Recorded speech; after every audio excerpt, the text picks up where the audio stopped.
Fancy Farm, Kentucky is a small, close-knit community that resides in western Kentucky. Centered around the St. Jerome Church, the town was founded in the 1830s and resides just 10 miles northwest from Mayfield. The St. Jerome building was established in 1909. Additions were added on in the 40s and later, but the original school was closed in 1985. Although this building was still used by the church, it wouldn't be refurbished until members of the church decided to do something.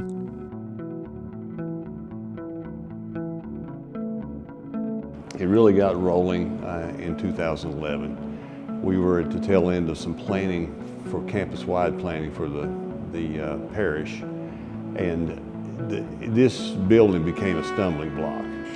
And we just really didn't know what we were going to do with it. It was no longer going to be used for school, teaching our children. We did have religious classes in here. We stored picnic items from our St. Jerome Fancy Farm picnic. There was just a lot of different controversy about this building needs to be tore down and made a parking lot, or do we need to try to restore it? At this time, the building needed renovations and repairs. This costly idea stood in the way of deciding the future of the school building. And at that time, I could see the roof was leaking.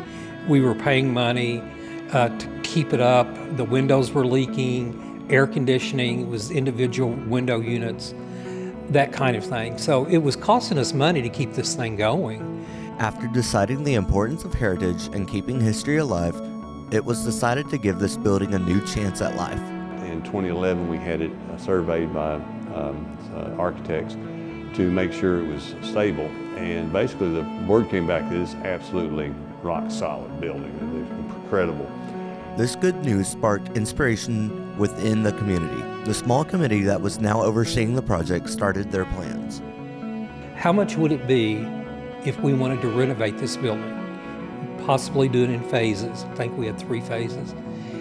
The first one being to get it repaired, that kind of thing. There was a number of things that had required, and the dollar amount that we were going to need to do those 3, plus replace the windows in the front, was $150,000. So Father Darrell approved the plan, but we couldn't do anything with the building until the $150,000 was raised. Raising that much money was a difficult go, but the strength of the community proved it could be done.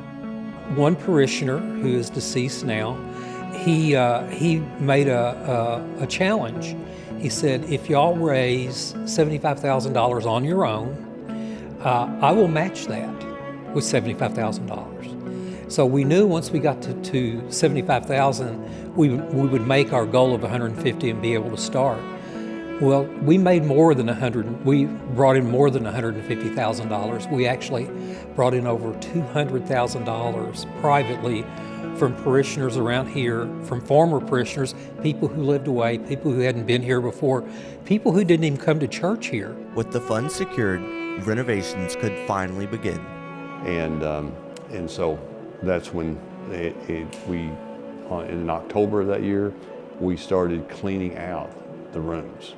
Now people will soon forget that this building didn't look like this at that point. We had drop ceilings. Each one of the rooms were broken into multiple smaller rooms, and most of them were filled with just junk. With the help of many volunteers and donations, floors could be cleaned, walls could be painted, and the building can be repaired. The front entrance of the school is dedicated to recognizing people who've donated and has a way for you to share your ideas with the committee. But the immersion starts in the main hallway.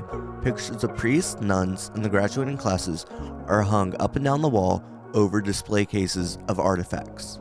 Well, we felt that coming in, you needed to see the people that affected, that were here, that were the priest here, some of the nuns that actually were principals here, and the people who actually went through this school. When people come in, they can say, hey, that's my mom and dad, or hey, that's my grandparents.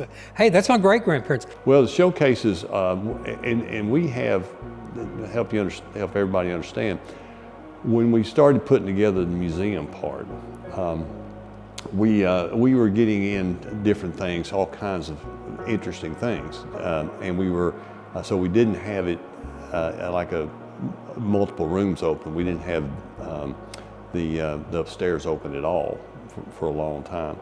One of the first rooms that was open was set up as a traditional classroom to pay respects to the building when it was used as a school. And we also wanted to create a kind of a timeline so we had desks that were from the period when it first started all the way until it closed here as a classroom. I can tell you that for a long time, and I probably occasionally still do, when I walk past that classroom and I see that nun standing there, it startles me because I go back to being in the 3rd grade and didn't roam around and you'd been called down. The nun I was expecting her to call me down and whatever.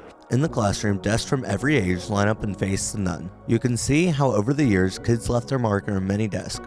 Also in the classroom, there are other items such as a piano and photos. And what's kind of funny is even though we have people who've come here, didn't come to Fancy Farm at all, didn't grow up here, didn't go to church here, we've had people come through and say, gee, this was just like my classroom. Directly across from the classroom is the reference library. We have a few things, but it's mostly historical data.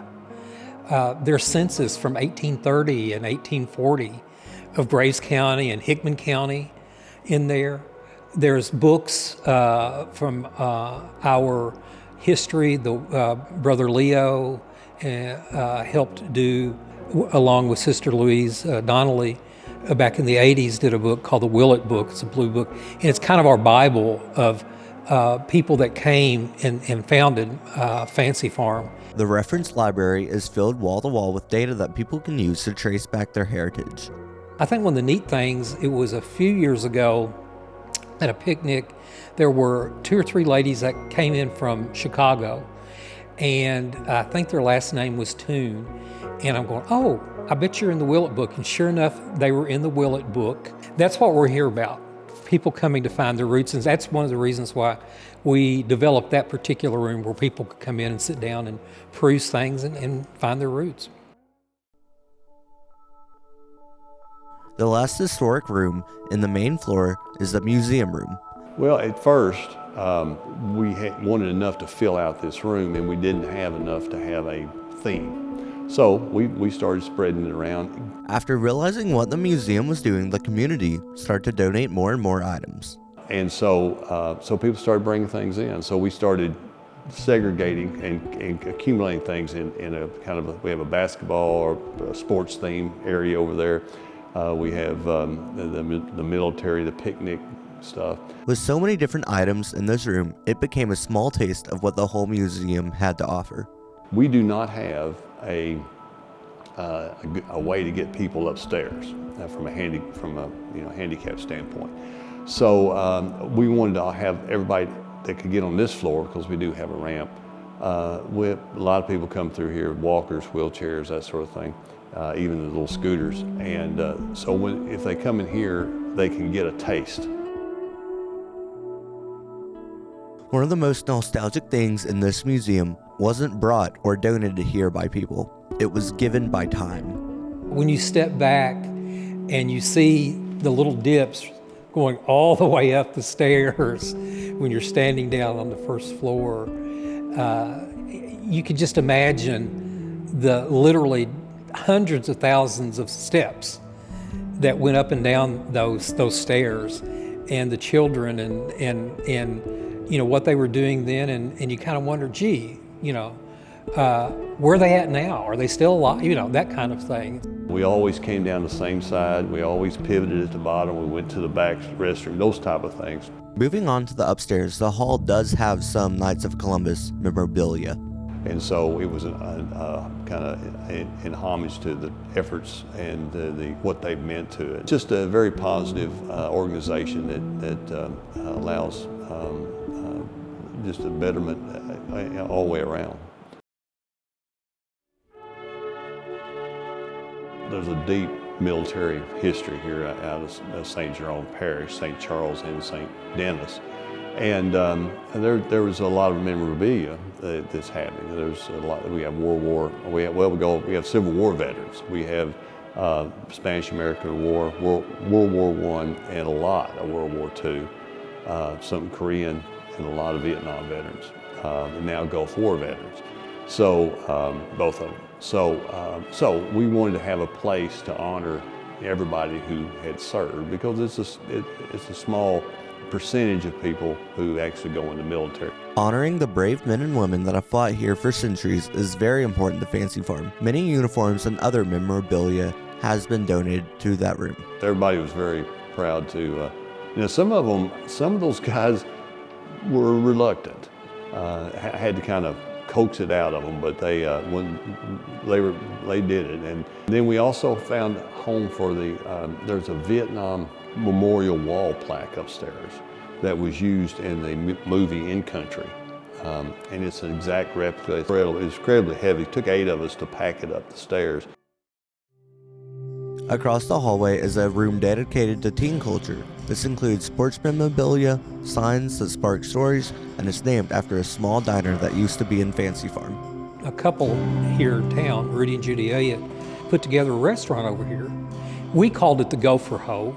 They like to call it the Gopher House, but we all nicknamed it the Gopher Hole. And you could go in and it was a hangout, get something good to eat, play pool, that kind of thing. Being able to share collective nostalgia is very important in a close-knit community. There is a sign up there. It says low clearance 11 feet 1 inch. That was because of the railroad trestle, the east side of town here. It was very low, and semi trucks would come through town. They couldn't stop in time, and I don't know how many over the years that they would hit that trestle. Sometimes it was cattle. One time cattle were out everywhere. One time it was cookies. It was a cookie truck. So Edward Russell came from Minnesota, but he was big into basketball. And being from Minnesota, they had the Golden Gophers up there. And when he came down here, he helped form a team. He named it the Golden Gophers. He loved basketball.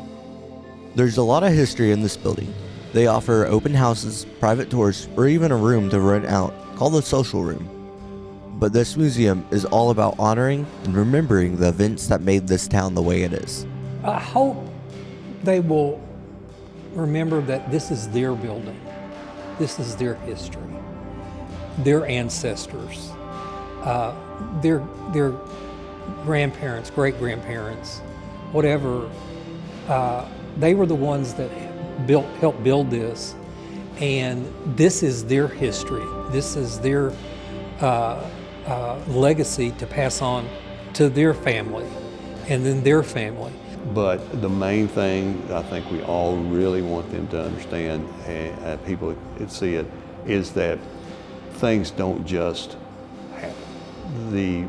The church, the people in this church built this school for the future, and they built it in 1909, solid to last. And then the people that came through here, it just didn't start. It was something that it showed vision, it showed dedication and work,